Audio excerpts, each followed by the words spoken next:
Here with Adam Sarancik, owner of Elevate Sports, part of the Positive Coaching Alliance in Portland, Oregon. But I think grew up in San Diego, but I know you went to school in San Diego. So what I miss on that?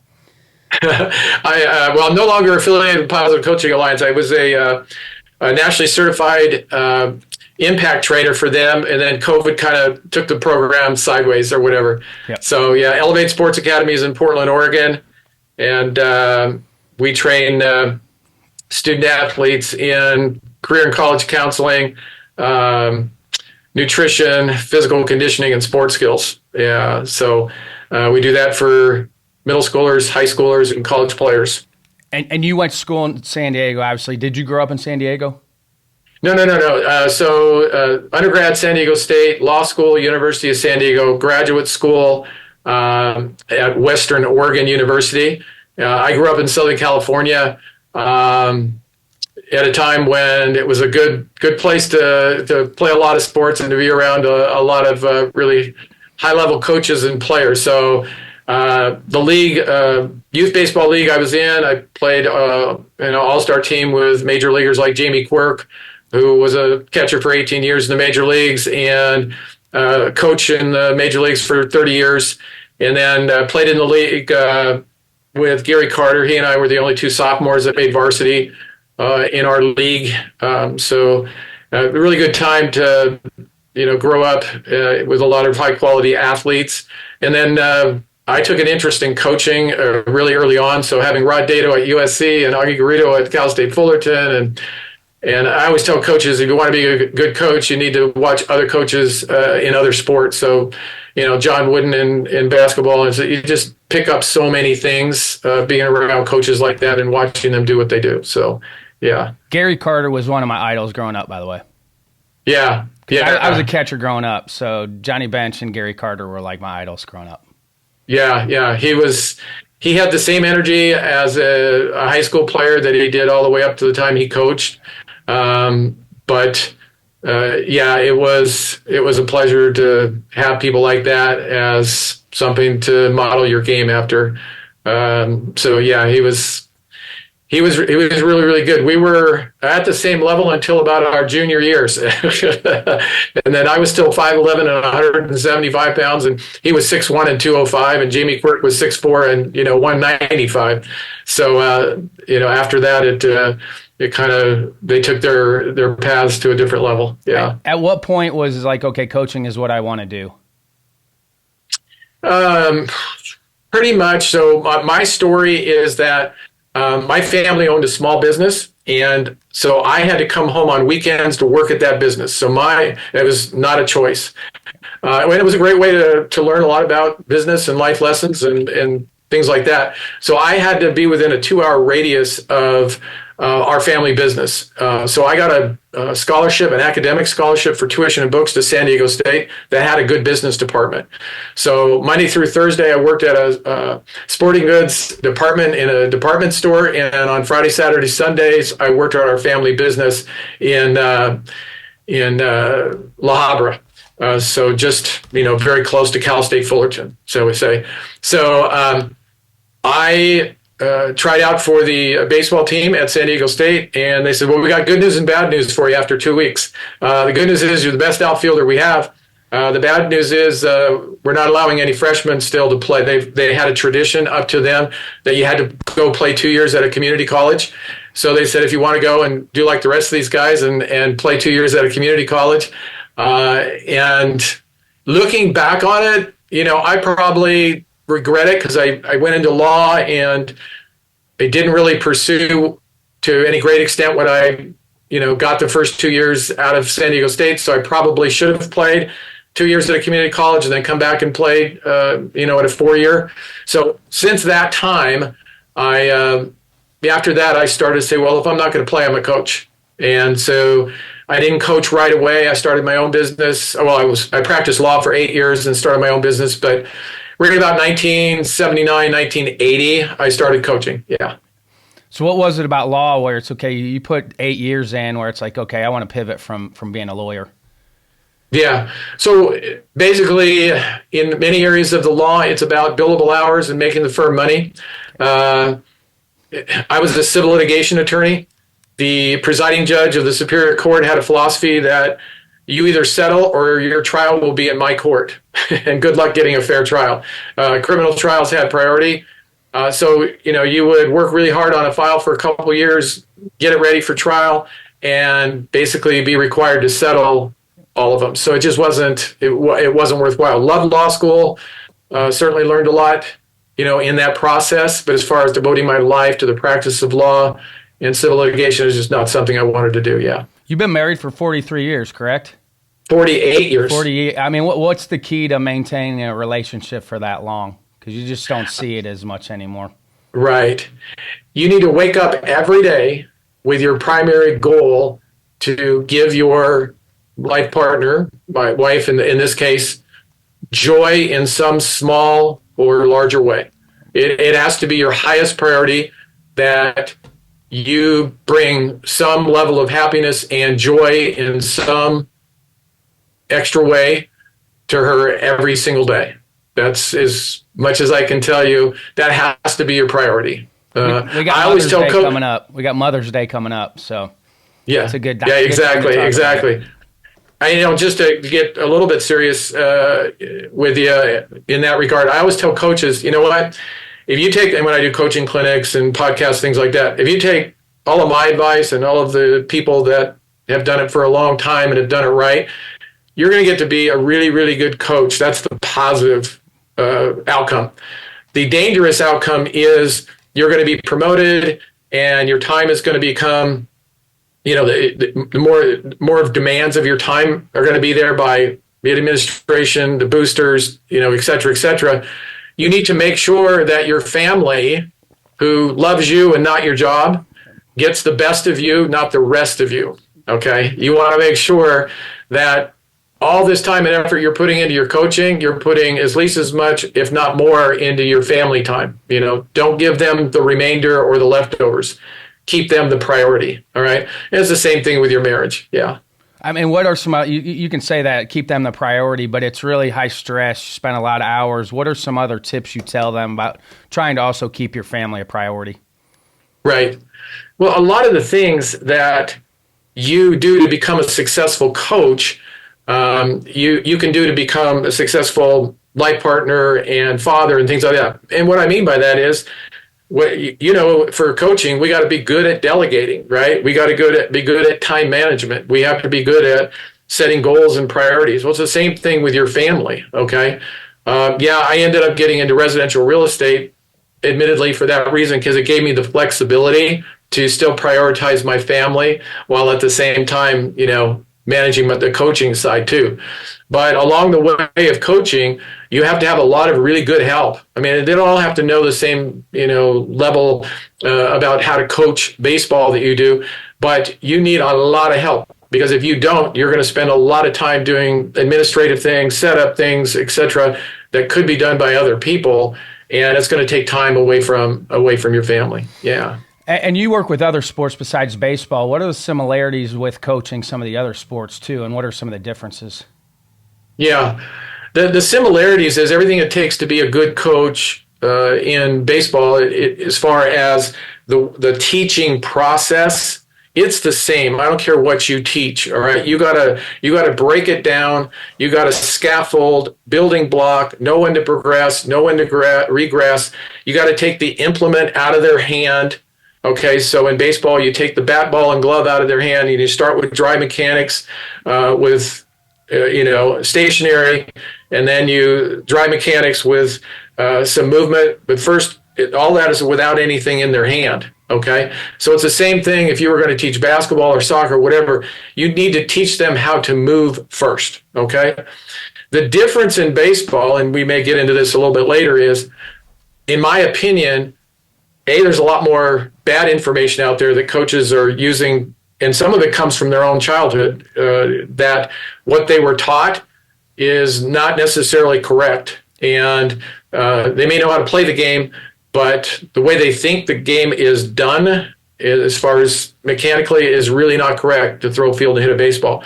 The other thing about baseball is, just to get a play completed, is a lot more complicated, and therefore a lot more teaching has to go. If you think about fielding a ground ball, fielding it, transferring it, gripping it, throwing it, and have it received on the other end, compared to the other sports, roll out a soccer ball, and yeah, there's a right way and a wrong way to kick it, but it's not so complicated to go from point A to point B. In baseball, it is. There's so many more details, all right?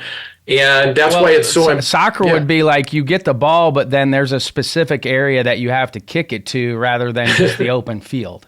Yes and no. Yes and no. Yeah. But I mean, yeah, I think almost sometimes we rush players into baseball too early. I think they would be better off playing soccer and some of these other sports that just, are more movement based and not so technical. I heard a 5-year-old the other day say, my mother asked her, "Are you excited to go to the game today? Your baseball game?" He says, "No, not really. Everybody's just going to get mad at me." And she said, "Mad at you? Why would they get mad at you? You're out there, and we're all laughing at whatever." She says, "Well, I don't really understand how to play the game, so I know that people can't really be happy with me." So he intuitively knew as a 5-year-old, I mean, we're hitting the ball off the tee and everybody's running after the ball and none of us can throw the ball to first base and the guy at first base can't catch it. So how can everybody be happy with me when basically everything we're doing, we just know it's not right? Yeah, but that's where you have to reframe it too. It's like nobody's supposed to know at that age. You're not supposed to know at 5 or 6 what you're doing. Yeah, but that you have to see. You have to reframe that piece. And we talk about this on some of the long-term athlete development ones that we've done. There's nothing wrong as a youth baseball coach to letting them have some free play time with a soccer ball, with a football ball, Absolutely. Where you mix that into your practice, where they're getting some of that movement stuff that the other sports have by giving them a 5 to 10 free play. Okay, we're going to kick the soccer ball around for a little bit right now at practice. Yeah. Well, the athleticism piece is the single biggest piece that's missing from all sports, particularly baseball. We don't train athleticism. We ask kids to play multiple sports, but we really don't train it. And that's a longer topic I'd be glad to get into. Here's where I would differ with you, though, Ryan. Kids today, like for my youngest grandson, I have 5 grandchildren, number 6 coming tomorrow. But my youngest grandson's 2.5. He can't speak fluently, but he's been able to operate his iPad fluently for over a year. Okay, and he's not unusual. Okay, he's not gifted by any means. They have a device in their hands, and on those devices, they have programs, games, or whatever that have a beginning, a middle, and an end. For example, he has a program on there that teaches them how to cook a pizza. All right. So they have, by the time they're 5 and they're in their first baseball program, they understand that this game should have, certain things that go about it that are right or wrong, and a beginning and an end, and a winner and a loser, and things like, because they've been playing games on their devices for years. All right. And that's why I think we have to be careful in how we reframe things. But yes, we definitely need to be more comprehensive in the way we go about training them at all ages. Yeah, there should be a progression in baseball. There should be an athleticism piece, and there should be, we should be teaching them very specifically how to walk, march, skip, jog, bound, run, sprint, backpedal, jump, hop, and shuffle in all planes of motion. And we should have a progression in the leagues from 8U through 14U on how we progress that, just like we do in our baseball skills.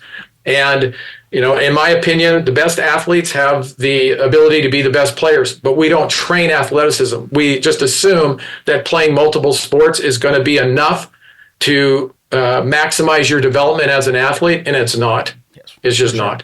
I mean, I still work youth camps, so the dynamic warm-up that we have all those animal movements in it. We bear crawl, we backwards bear crawl. Those have all those in that. So before we even do anything else, we're already hitting. We'll hit all those pieces in the difference is, and you're a good coach, and so you probably actually teach it.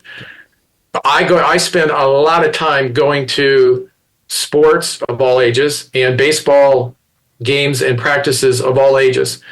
If you go down to your best gym in your city and watch the nationally certified strength and conditioning coaches who are movement specialists, they teach optimization of movement.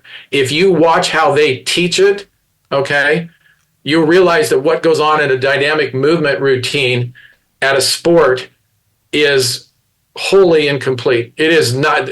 90% of the coaches, and you're probably not in this category, but 90% of the coaches are going to set up a routine, and they're going to show the kids how to do it one time, and literally show that, not teaching. Remember, in youth sports, telling is not teaching. Okay, so you can't tell them you need to lift your knees. Okay, if you're going to teach them how to apply transfer force and do it quickly so that they have power, it has to be taught. So once they set up that dynamic movement routine and the kids know what 10 things they're supposed to do, it's never taught again. It's go do your dynamic movement routine while I go drag the field, while I go talk to other coaches, blah, blah, blah. That's not teaching athleticism. That's not progressing the kids. They're not getting better just because they're doing it. It's not. And selfishly, I do it with them. With little kids Good. camp, I go through it with them. One, for me, I'm staying active that way too. Like, yeah, absolutely. But you have to teach it. But that way, by example, and I think most athletes are visual learners. So I think by me actually going through the movements with them, we do some smaller sprint work breakdown stuff too. Like we have them work on their upper body mechanics on their knees. We do a variety of things with the little guys that I think help them because it breaks down the different components of running. Yeah, I think, in my opinion, Ryan, a coach is a verb, okay? It's an action word. You have to be able to demonstrate it to be able to teach it. But again, if you go down and watch the people who are nationally certified in actually teaching it, they don't just do it with them. There are visual, kinesthetic, and whatever cues, and there's a progression of how to use your feet, all right? So again, I was very deliberate when I say crawl, walk, skip, crawl, walk, march, skip. Before you can teach a kid how to skip, you got to teach them how to march. All right. So, and before you teach them how to march, you have to teach them, how to use the balls of their feet, how to apply pressure and things like that. You can't just say skip. Now, at a young age, you maybe don't want to break it down quite like that, to that level of detail. But we don't get to sprinting or running until we know how to march and skip and jog and bound. All right. So, this is what I'm saying. You may teach fewer things, but in much greater detail. So you're actually progressing them and teaching them. So when you tell them to load your back hip, when you hit or you throw, they actually know and they've been taught how to load it. Okay. And there's a progressive way of teaching that. And I think it doesn't take a national certification to do that. All right. You can hire somebody, like I say, who is nationally certified to come to your league and teach you guys how to teach these basics and how to progress them year to year. So you're actually developing athletes, not just players. All right. And I think it's a huge, huge gap in our teaching of I think scoop throws players. For me, med ball, I've had 6-year-olds use a 4-pound med ball for scoop throws. Absolutely. To teach them how to get into their back hip.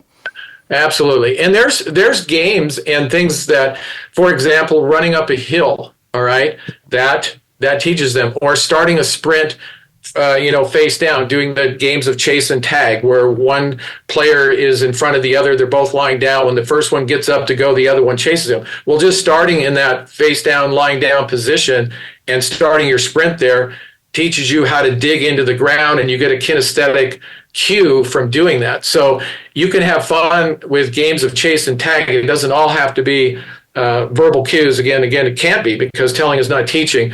So there's ways of doing it. But what I'm saying is, what I see when I go to pregame warm-ups and when I go to practices, the kids, let's say these days, probably 60% of the time have a dynamic movement. I'm still seeing way too much of run to the pole and back, run to the tree and back, and calling that a warm-up.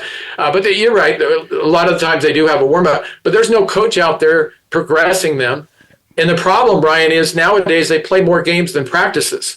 Coaches don't teach from beginning to end at games. They say, go do your dynamic movement. Maybe they have an arm care component, maybe they don't, and then start throwing the baseball, all right? The coach is dragging the field. The coach is putting in bases. The coach is talking to the other coaches. They're not actually teaching it. Well, if they're playing more games than practices, how are you progressing them on those days? Matter of fact, if you look at it, you're probably regressing them, because if you're not teaching it every single time you meet with them, game or practice, they're going to go back to old habits, all right? And so you've got to teach, minute to minute, every time you're with them. Every game should be a training component. Like, and I It think is. It's all about we're development. sideways with youth sports because everybody pays attention to the scoreboard. And Yeah. yes, I understand keeping score is important, but youth coaches should reframe those as this is a training component. Yes, we have a competitive portion of this, but it's a wonderful time to also train and teach. Oh, it has to be. It has to be developed. You know what? There's an old saying that fun is the great feeling of playing well. I mean, I learned this from Coach Wooden. Let me tell you what Coach Wooden taught me. He said, we spend way too much time on discipline, way too much time. And by discipline, he didn't mean just, telling them what they did wrong. He says positive or negative, we just spend way too much time doing that. You know what the kids really want and what I do? He says 85% of my time is teaching them to make them better. You know when they feel good? When they've learned something really difficult and have mastered it, all right? Then you don't have near as many discipline problems, all right? So become a better teacher, all right? And the kids will have a lot more fun, especially with baseball. That's something that they realize, you know what? I play other sports. I play soccer. I play basketball. This baseball gig is really hard. It's really difficult to do. So if I get good at it. When you look at the surveys for youth sports with kids, mastery is a big part of that for them and wanting to feel like they're improving. Well, absolutely. Yeah. And we go, like I say, in the teaching process, we go to start hitting ground balls and fly balls. Well, that's step 5. All right. If you're really going to teach them properly, you've got to break it down. Again, you got to make it fun. You got to use the ARCF action, repetition, competition, and fun. You got to know what a young kid. I mean, my young players, they love to compete for points, and at the end of practice, there's a reward for the most points. My older players have to have measurable goals. We got to use technology. We got to measure things. We got to show them, benchmarks and things like that. But still. You've got to master the teaching process. And in youth sports, we're not helping these dads that are so awesome, volunteering their time, become better teachers. All right. They're just kind of winging it, kind of doing what they remember being taught as youth players or high school players or college players. And we're not helping them be better teachers. There's that old saying, master teaching what you know before expanding what you know. We give them all these, they go on the internet and learn all these drills and get all this information, but that doesn't mean they can teach it. Certainly not to kids that are visual learners or kinesthetic learners. We need to help them be better teachers, okay? And then the players will progress. Here's a suggestion, too, while we're talking about it. I have a whole bunch of suggestions. We want to talk about changes to youth baseball, but while we're talking about helping coaches out and changing how we teach, here's what I would do, Ryan. I would... Like most leagues, yes, have your high school coach come and establish how we're all going to do this. One of the single biggest problems with baseball is year to year they get inconsistent messaging. All right, this year this is how you bunt. Next year you're going to do it differently. This is how you throw. This is how you feel. This is how you. Every year is something different. We all got to get on the same page. All right. That's number one. We need to give them consistent messaging so that they're not frustrated and they don't start going to club ball to, get other help on their individual skills. Number 2, we got to realize that we have dads and moms and dads volunteering to coach in sports that played the game, but they may not understand all the aspects. That dad may have been a shortstop or he may be a center fielder. He doesn't know how to teach pitching. He doesn't know how to teach catching. Well, guess what? You probably have in your pool of coaches, dads and coaches that do understand how to teach pitching, do understand how to teach catching, do understand how to teach infield and outfield. Well, guess what we should be doing? Half the season, have the kids in a certain division spend half their time learning how to do infield from coaches that know how to teach it. And then the other half of the year, go and do outfield. And that the entire year, those that want to learn how to pitch and catch, go to another practice for pitching and catching. Save your team time for game day. You see what I'm saying? So in effect, your practices during the week are individual clinics taught by coaches who actually understand how to teach these things, as opposed to a dad who's kind of winging it. Okay, we'll have a fly ball station, we'll have a ground ball station, we'll hit your fly balls, we'll hit your ground balls. That's not teaching them anything. All right. So if you really want to progress these kids, have them be taught by by coaches who know how to teach this stuff. So they have an infield day. Maybe you have part of that at hitting. Then they have or two, and then you have a hitting. A pitching day for those that want to pitch, or catching day. So what a number of practices, but they're actually working day in and day out. Now, every one of those things should have an athleticism piece. All right, I'm not saying that's all they're working on. Okay, but asking one coach to be a jack of all trades and to have a smorgasbord of things, A, they don't have enough time to do it right. B, they don't know how to teach it. Even if they know correctly how the fundamentals should be done, they don't know how to teach it. All right. So we've got to get these kids being taught, because baseball is so much more complicated, by coaches who know how to do it.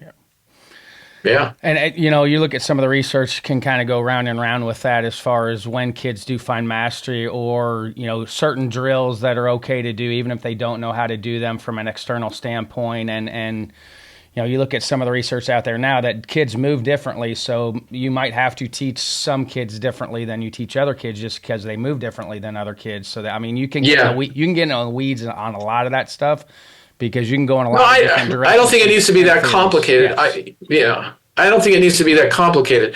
What I'm saying is, Lou Colin, for example, Nate Trotsky, right? Two of the best infield coaches, right? They know how to teach it. If you watch them, they go through the 6 steps of teaching. They teach 8-year-olds, all right? They didn't know anything about motion preference, all right? I just had a Zoom meeting with 2 of my college players that are now graduated, one being a physical therapist and one being a sports science, coach. And we talked about motion preference and stuff.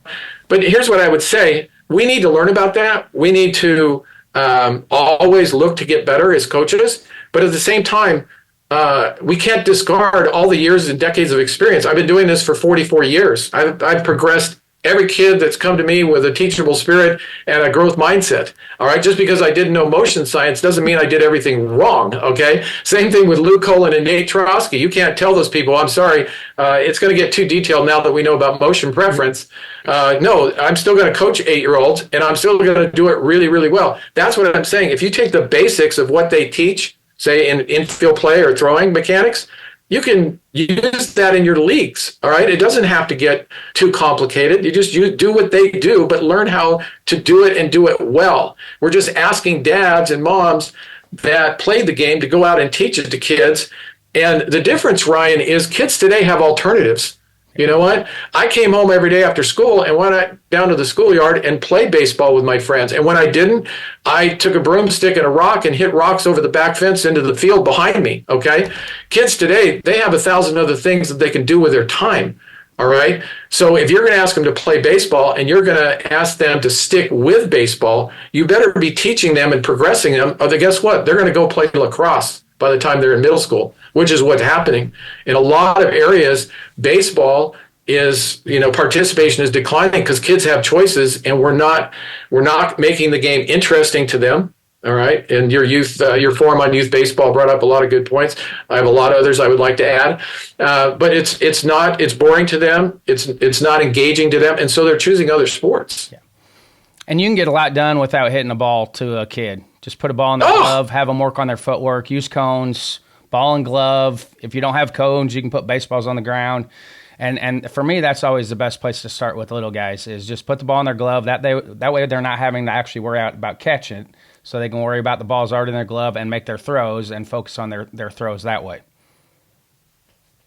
Exactly. Well, we can go down, how to do it and stuff but you're right. I mean, all I can tell you is the people that know how to do it, the Nate Trotskys, the Lou Collins of the world, they teach 8-year-olds all the time, and the kids love it. And there is a progression, a way to do it, and a way to make it fun. All right. The key to kids is make everything a game. All right. Have some desired outcome that they're trying to achieve. Don't just teach them the skill. All right. Make it a game. Make it fun. get pairs, get teams, and that way they feel like, oh, okay, there's an outcome here that I want. All right, it's got to be more than being told, no, you should keep your thumb under your middle finger when you grip the ball.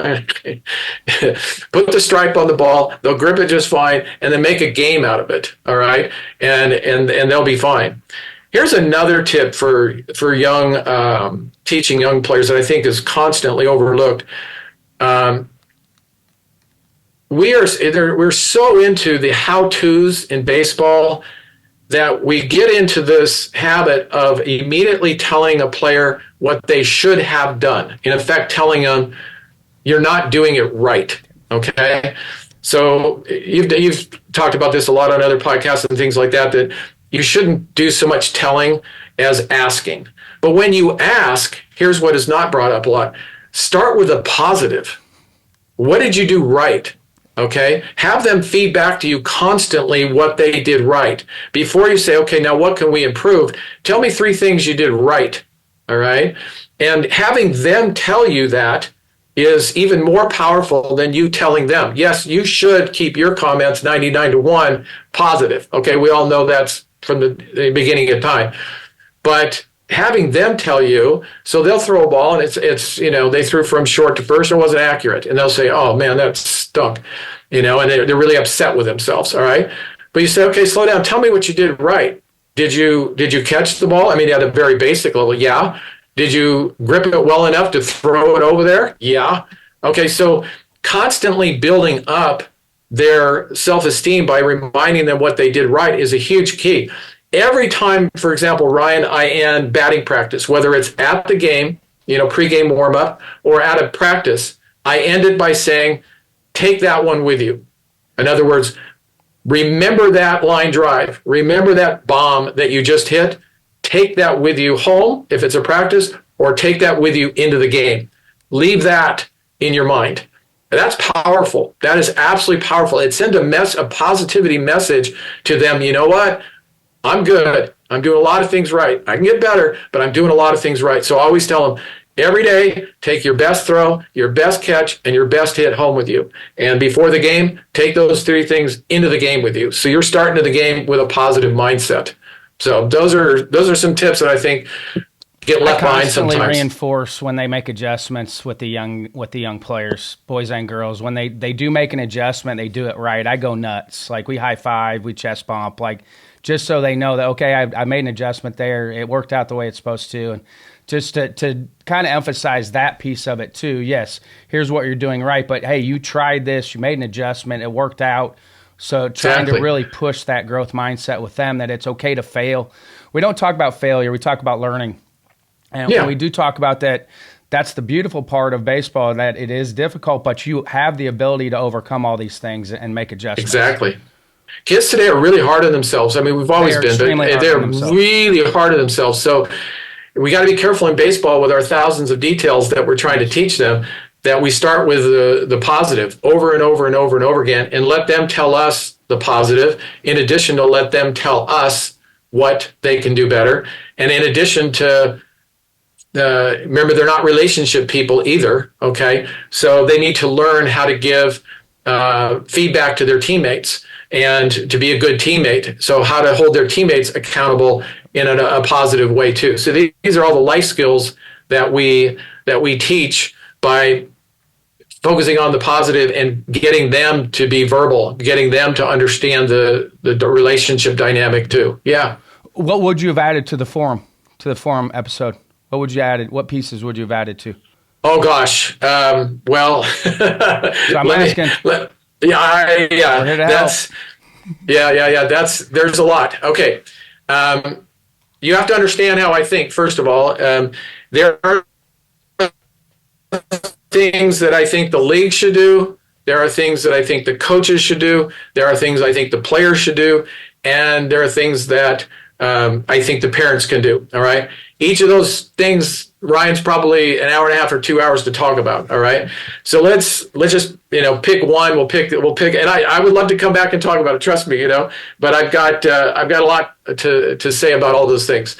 Let's just say this. I want to thank, and I didn't do this, and I want to take a minute to do this. Thank you for this opportunity for coming on here. Thank you for the ABCA and everything that you guys do. You put up so much content, and your messaging is so good in so many ways, videos, clinics, conventions, whatever. Thank you guys for doing everything you're doing. It takes a ton of work, ton of organization. Thank you. But also thank you to the coaches. I mean, I've been doing this a long, long time. If you try to do it and do it in the philosophy, the Coaching Champions for Life philosophy that I have, where it's person, athlete, player, to do it and do it well, it takes a lot of time, okay? And even just to get out there and be organized and do your best at teaching, just thank you to all the men and women that are out there serving in that way. The impact that you're having is tremendous, whether you realize it or not in the moment. And thank you to all the administrators too. It takes so much to run leagues well, to run districts well.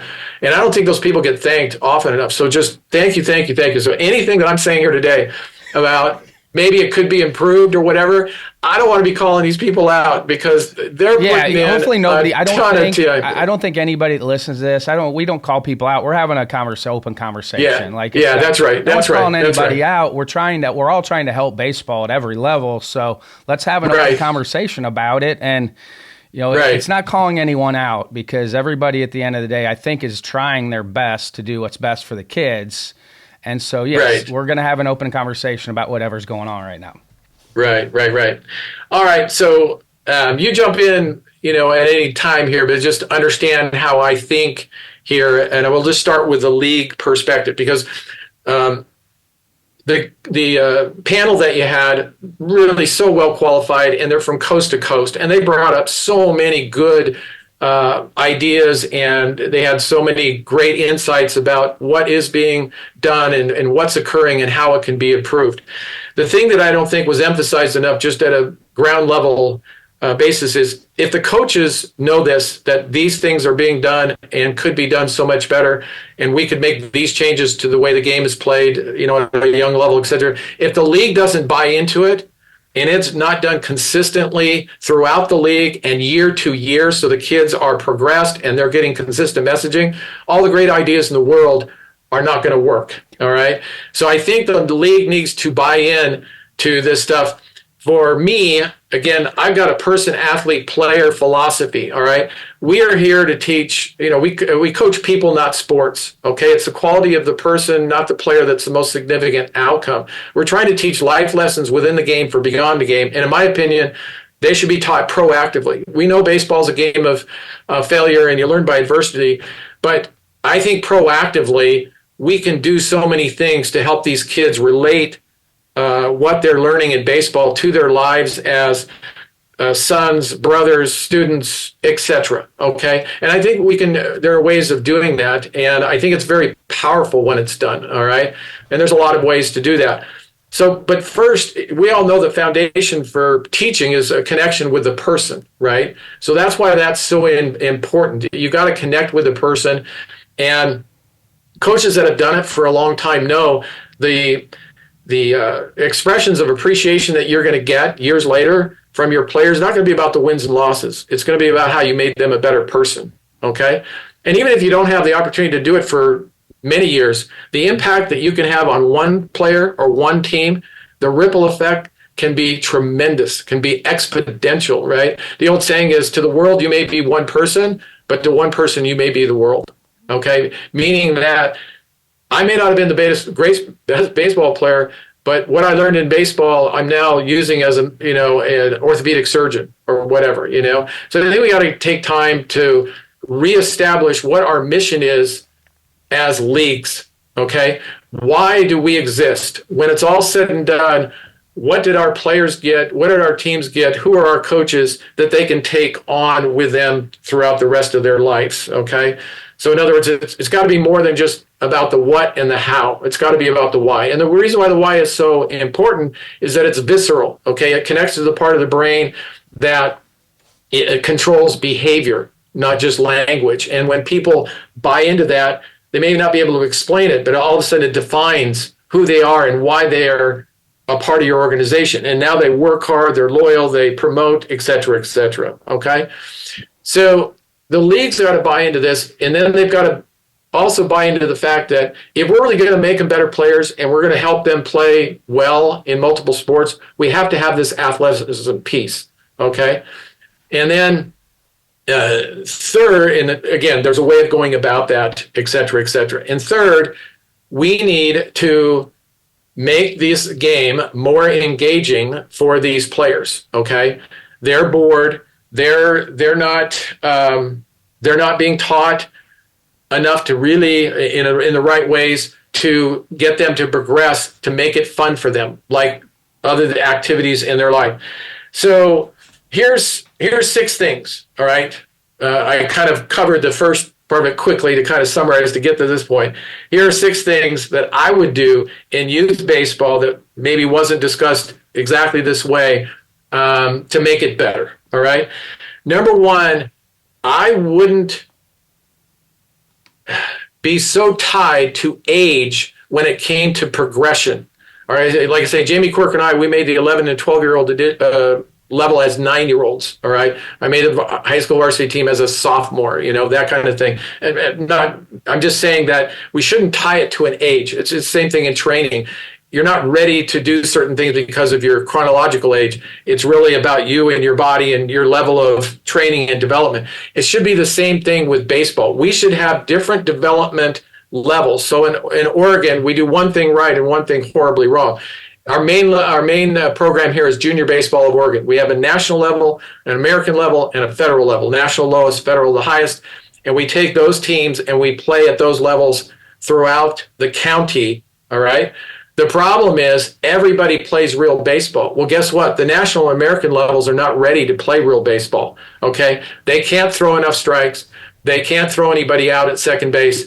And the games over and over and over and over and over again are walk or hit batter, steal second, steal third, score on a pass ball or wild pitch. Okay, so all those things you were talking about in the youth forum, and that's just so sad. And I could give you some examples just from this last weekend of unbelievable situations that there was hardly a ball put in play and all these runs were being scored and nobody was really getting anything out of it.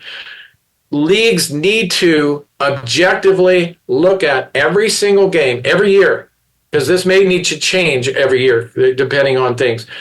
How many baseball plays are being attempted, and how many are made successfully?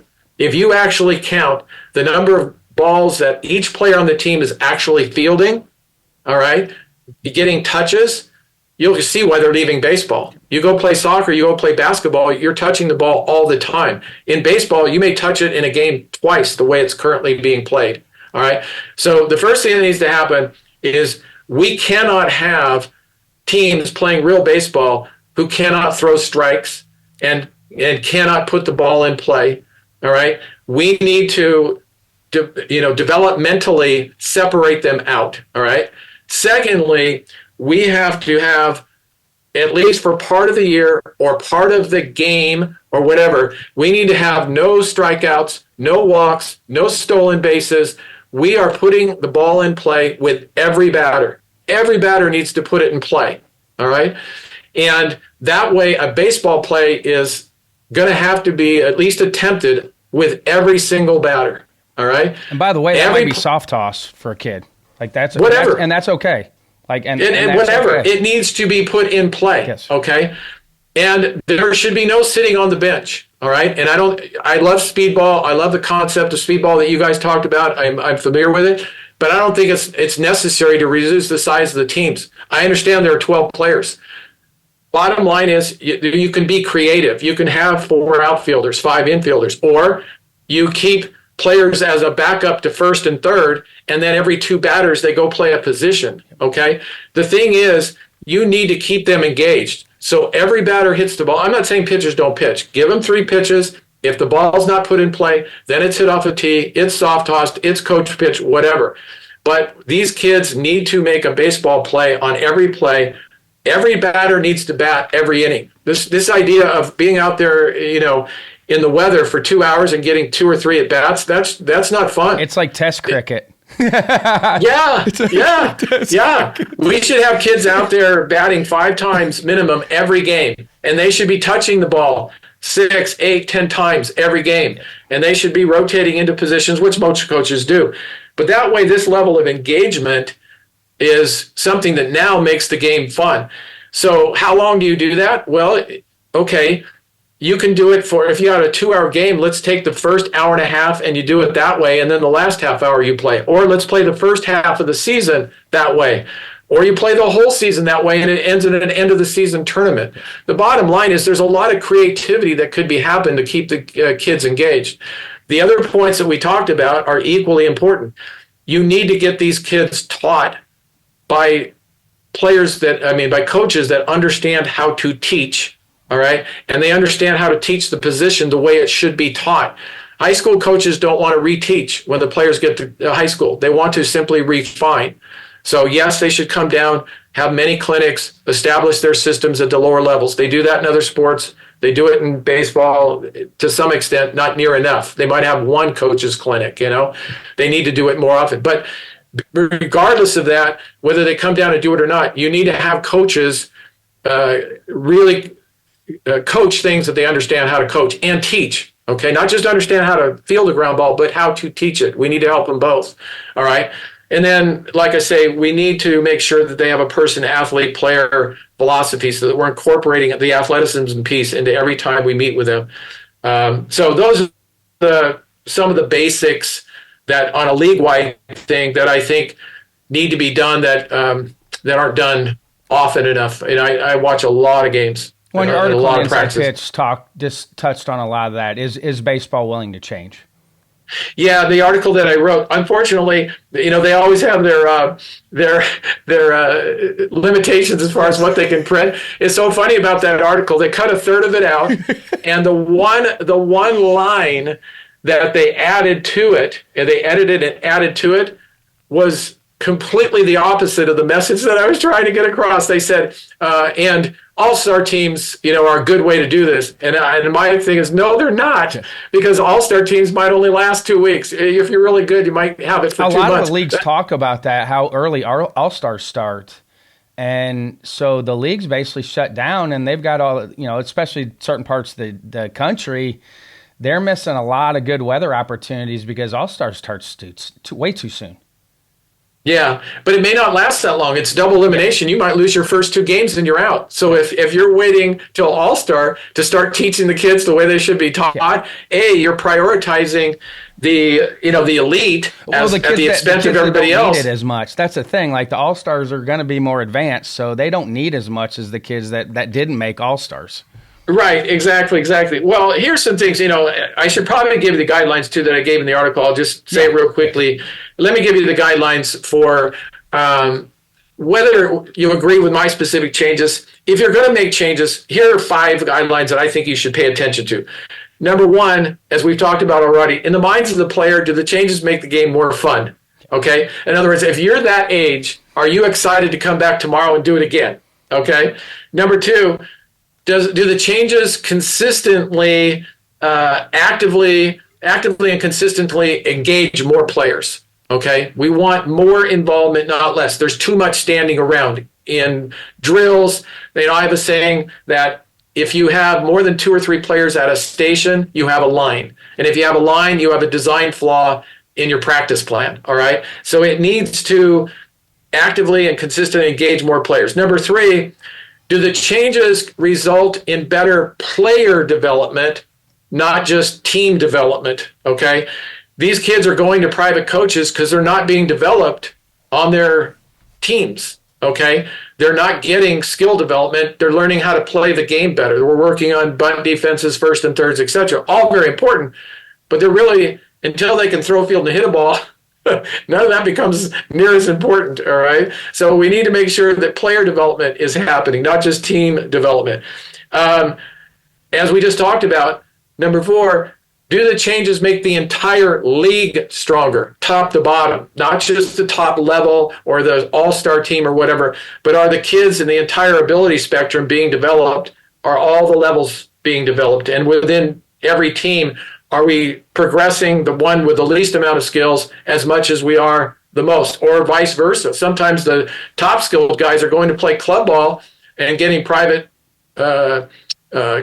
training because they don't feel like they're being progressed because the guy or the people in charge really aren't that knowledgeable or not that good at teaching. And then 5 is, do the changes make the people better athletes and better people, not just better players. All right, it's my philosophy: person, athlete, player. Okay, it's a 3-part thing. Coaches have a 3-part thing. We need to be teachers, we need to be role models, we need to be mentors. Players are a 3-part development project. Okay, they're people, highest priority.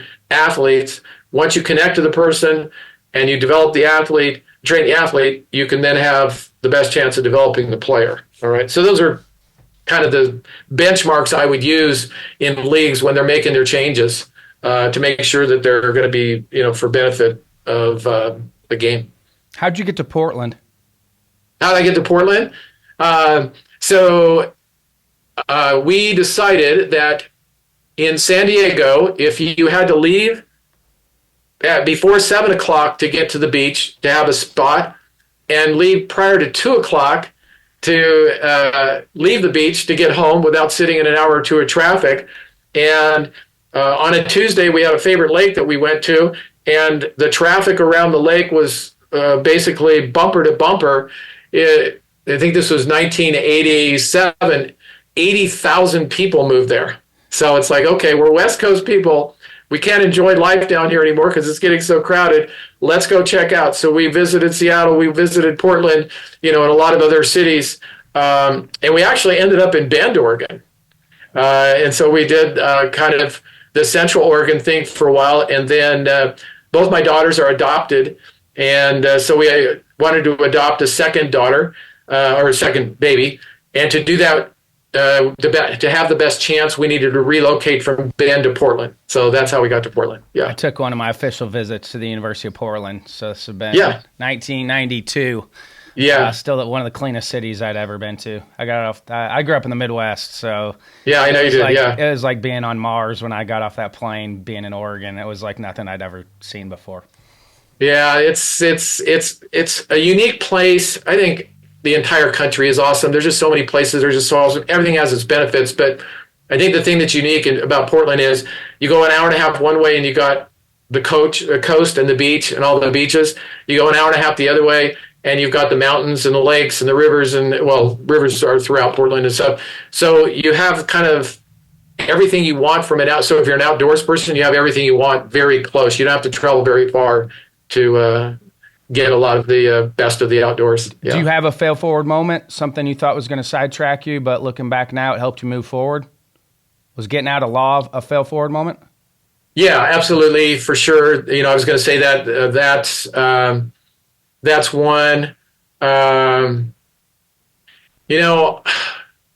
been lucky. I'm a faith first person, so everything that happens, that's tough. I try to say, okay, I'm going to make the most of it, and I'm going to look forward. So I've had to adapt and readjust. For example, when we went to Bend, we call that our sabbatical from life. I was a youth minister at a church, and I was a nutritionist at Nutrisystem. And my wife and I were both attorneys in San Diego, and then we had a private packaging and shipping business. But and she was a education coordinator at the Humane Society. Well, obviously, that's not really in either one of our legal wheelhouses. So then when we moved to Portland to adopt our second child, we had to, adapt again. And so she got into school administration and then escrow in real estate. And then I got into, selling real estate. But we've always been volunteer people too. So, we've run soup kitchens and, done things to make sure that it's just not all about us. So in Portland, that's where we try to have those volunteer things along with my coaching. She was a choreographer and music minister for a group called the Singing Christmas Tree, a big, huge, several hundred people production here in Portland. So yeah, we try to live holistically like that as much as we can too. Yeah. And that's why I love asking the question, because I think people that have the right attitude with those certain moments in life, I think they end up way better off than other people that kind of get sidetracked by those. I just think you talked about being a faith first person, and I call it the universe. I just think you have to listen to the universe and trust that this is the direction that you're supposed to be heading in at this point. Right. It doesn't always seem like it, but this is the direction you're supposed to be heading at in this point. Yeah. So, I mean, the only children we have are 2 daughters. They're both adopted.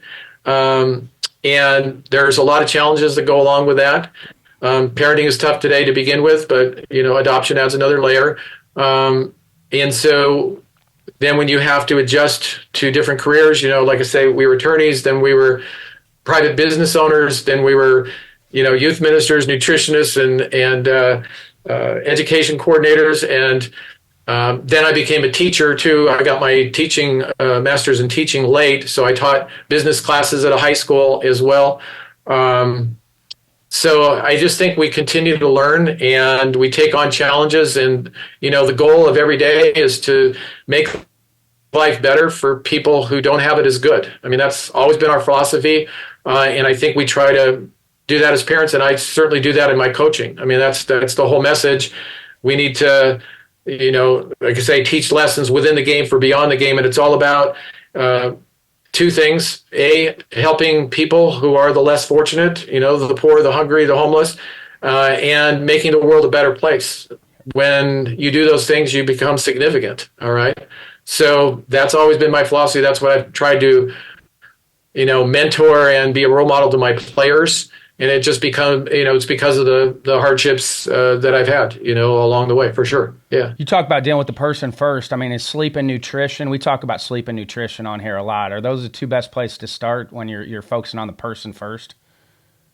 That's what yes, I mean it's a huge piece. I don't know if it's the first place I'd start. That's where I see most people get sidetracked, and I absolutely. deal with adults on down to little kids. Absolutely, nutrition and sleep, I think, are the 2 things that can either set you up for success or set you up for failure, and those absolutely. are 2 things within your control. Yeah, if you listen to the podcasts around the country who interview college and pro players, the one thing over and over and over and over again that they say they wish they would have known more about and paid more attention to is their nutrition and their recovery. And recovery includes, rest, sleep, hydration, nutrition, that all of those components.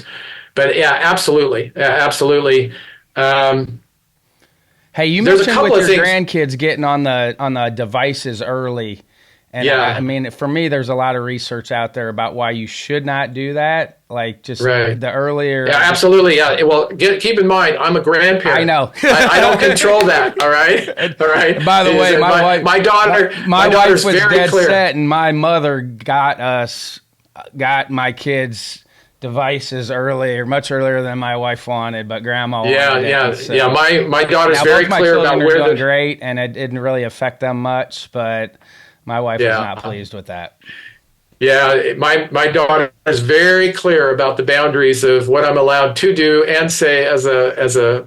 Here's something I'd like to a couple 3 things I'd like to point out now that we're on the parenting piece and dealing with a person that I think, again, I'm trying to add things here, Ryan, that maybe they haven't heard in other podcasts and things like that. Love it. The first thing that I would say is the danger with the devices, the science is showing, is kids today are very consumption oriented. In other words, information is being fed to them over and over and over through their devices, smartphones, tablets, whatever. They're not, and again, I don't want to overgeneralize. I think it's a disservice to all the parents out there like yourself that are doing it right, okay? But many times, this concept of we need to play multiple sports is causing our kids to not live a balanced life. And the imbalance is because the voids when they're not being in sports are being filled by consumption. Okay? What the science is showing is when you're only consuming information and everything is being driven to you, addictions happen. Okay? It's really bad for you. That's the worst case scenario. Bad, but maybe not quite as bad, is the fact that you're not using your mind creatively. All right? If we're going to teach kids about self-esteem, if we're going to teach kids how to learn what their gifts are, what their talents are, what jobs they might want to pursue, they have to be forced to do things creatively. All right. And what happens in these multiple sports is, you and I know this, they don't just play one sport, okay, in a season. They play baseball for 3 or 4 practices. Then they go to lacrosse on Saturday and flag football on Sunday. Are all of those things healthy in some ways? Yes. But what happens is they become obsessed with, and their life becomes out of balance with sports. And if you want to be a part of the elite programs, you can't just do spring soccer. You've got to do summer soccer and winter soccer. You can't just do spring and summer baseball. You have to do fall ball. You end up playing sports year round, and multiple sports year round. Multiple sports year round. Separate the seasons. Keep the seasons separate. Right. So there's a lot of bad things that happen. And I'm not against multiple sports. I'm just saying we've gotten out of balance. That's the first thing I want to point out. We have to make sure, I'm sure you do this, a lot of parents do this, I'm not saying it's everybody, but I'm seeing a lot of kids no longer play an instrument. The reason why that's so important is you don't just learn how to play an instrument. When you play an instrument, you write music, so you do something creative. Kids today don't go and learn how to draw. Because when you learn how to draw, you don't just draw, you create things. You make your own drawings, okay? When you take STEM classes and you get into robotics, you don't just learn how to build something, you create something, okay?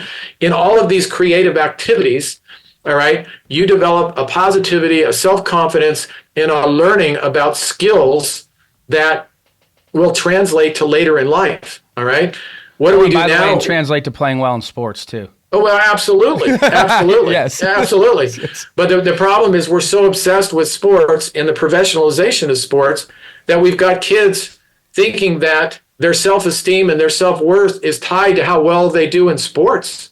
We've completely got it out of whack. All right. So that's number one. Number two is be very careful in how much you tell the kid and parent the kid, because kids have a tremendous amount of self-talk, all right?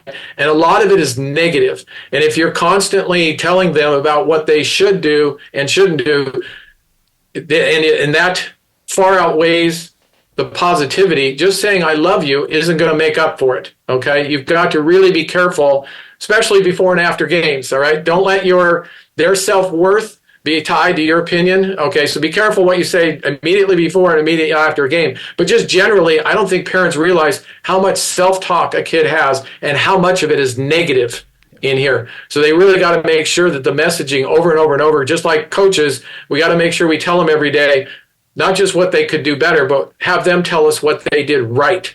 Okay? The other thing that happens because of this, the third thing I'll mention, kids today, kind of like that story I said about the 5-year-old and his mother, they think they're responsible for their parents and not to their parents. There's a huge difference in science and psychology about teaching a kid to be responsible to someone. Yes, how you act impacts, your parents and our family's reputation and whatever. You have standards to live up to, okay? Yes. But you're not responsible for my happiness. You're not responsible for me and my self-worth and my opinion. And when I get angry, that's on me, okay? Anger is always about the person who is angry. It's never about the person at whom the anger is directed. And yet kids nowadays, because of this obsession with sports and everything's tied to winning, they think, and they see how much joy parents get when they win and how upset parents get when they lose. They start to feel responsible for the parents' happiness and self-esteem, et cetera, et cetera. And that has repercussions, very negative repercussions, far outside of the sport. So we have to be very careful about that in doing that. Yeah. So just some of the things. Yeah, well, and obviously I'll have you back on again at some point, but what are some final thoughts here before I let you go? Okay. Let me say this. Well, let me take one of each, okay? Let me take, when it comes to the leagues, my final thought and message is objectively look at how much development is going on at every level and with every player. With regard to the coaches, be sure that you've got good information to teach and you master teaching it before you expand. Don't become a victim to the drill of the week club, okay? Make sure that you understand that connecting with the person is so important, not only within the game for beyond the game, but to lay the foundation for teaching, and make sure that you're really, really good at teaching it. And the third thing for players, I will say this. Do not judge your batting your abilities as a player by your batting average or your ERA, okay? And this translates to school, and it translates to college, and it translates to your career. There's 3 benchmarks. Number 1, how tough were the standards, okay? How high were the standards? Number 2, how tough was the competition? And number 3, most importantly, how hard did you have to work for them, all right? That's true with your baseball. It's true with your college, and it's true at your self-actualization in the job, okay? Good is never good enough, all right? If you want to know whether you are good, you need to find somebody that's not tied to your level or to your team or to a for-profit business. You need to go to a higher level and somebody that has no attachment to any of those and find out objectively how good you are, all right? You don't want to wait till you have a wood bat in your hand to find out and face elite pitching that you're not very good. And then with regard to the parents, just be very, very, very careful that you don't do what everybody else does. One size fits one. This whole go to the showcase, find out what colleges want, to offer a scholarship to your son or daughter is backwards. That's not the way we should be choosing colleges, all right? It should be about education first. We should choose them as if sports was not in the picture. If we can marry the two to save some money, great. But this whole thing, well, we're going to go to the showcases to try to get a scholarship to save money. It's leading them down a path that is not good. It's not good. We have to remember that these showcases and the professionalization of sports, it's all about business and making money. It's not necessarily what's right for your child. Make sure that they're living this balanced life, and one size fits one. Soccer, basketball, football, theater, yes, there are multiple theater, sports. music. When I talk to youth camp with the parents, they may be whatever they're into, cultivate it. Whatever they're excited about, cultivate that. That might be theater, that might be music, that might be. But expose them to it. Sports. Don't just wait for them to tell you. Cultivate. Expose them to it and make sure that you're not obsessing year-round about sports because everybody else around you is doing it. The last thing I'll say is when it comes to activities, open your mind. Like I say, one size is not doesn't fit one.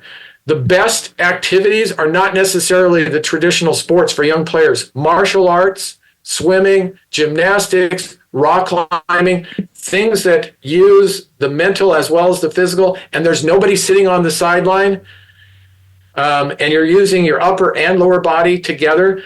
These are the kind of things that young kids need to learn how to move, all right? If you actually go and watch your typical soccer practice or basketball practice, there's not as much teaching of athletic skills as you would think, as compared to a martial arts class. Guess what?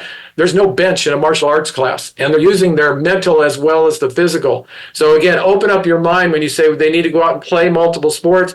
Well, I think they need to participate in multiple activities.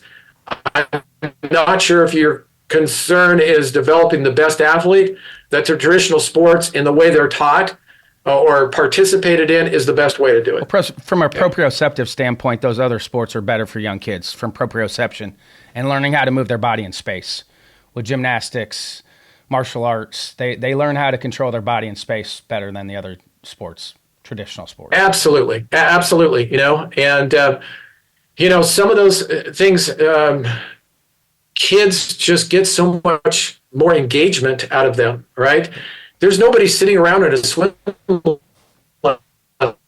lesson, right? There's nobody sitting around a gymnastics thing. I mean, there's no downtime in those things. So they're constantly moving, but there's a lot of those things, martial arts in particular, I think there's a lot of teaching that goes on every little thing. And like you said before, now you learn all that. Now when you're ready to take on baseball, oh man, the details in baseball compared to a martial arts class, it doesn't seem so overwhelming anymore, Yeah. Well, perfect, Adam. I appreciate you jumping on with me, so I'm glad we got connected. So I appreciate it, and holler at me if you need something.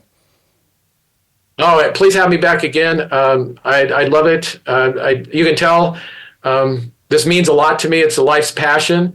And the outline of notes that I had for this podcast, not knowing what we're going to talk about, was 23 pages long. So there's a lot more I'd love to talk about and get into with you. I really enjoy it a lot. But thank you for everything